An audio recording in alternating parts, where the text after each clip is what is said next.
Swift produced many pieces with a direct bearing on the political events of the time. No one did it better, and his genius was recognized and respected by those whose opinions he valued.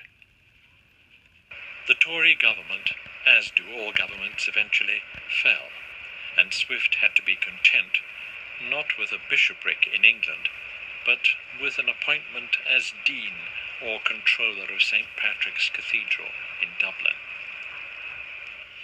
It was not what he wanted, but once he had accepted it, the position and his house, the deanery, became a springboard for his talents, this time for the wondrous benefit of the people of Ireland, on whose behalf he fought many brilliant battles. St. Patrick's may have been a Protestant cathedral, Swift its dean, and so part of the oppressive force of England. But Swift was a man first, and a Protestant second. He cared about justice and ordinary people, and did not consider their religion his business.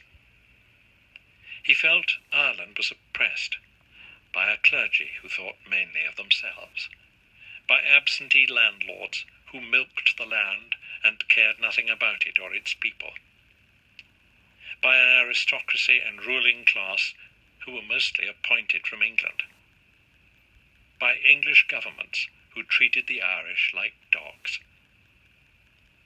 For the rest of his life, he was the acknowledged leader of the Irish people in their fight for freedom, and he remains in their eyes the first great patriot. Swift, the practical man, aided the poor around him by making small loans to people who wanted help in their business. He trusted them to repay him with interest. It was macro lending, now the vogue with advanced economic thinkers of our own day. Also, he wrote Gulliver's Travels.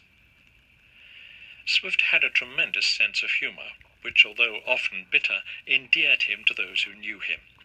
He loved writing lampoons, funny poems, comic letters, just as he loved turning everything on its head so he could force humanity to take on board a few truths and look more deeply into itself and its courses of action.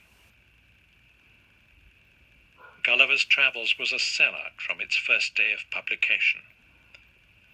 Swift's name was not there, but everyone knew who had written it, and people of every level and age in society read it, laughed over it, were possibly scandalized by it, but were undoubtedly changed by it. Swift did not enjoy good health throughout his days, and in the last 3 or 4 years of his life his reason gave way. It was a sad end for so brilliant a mind. He died in 1745, aged 78, deeply mourned by his countrymen.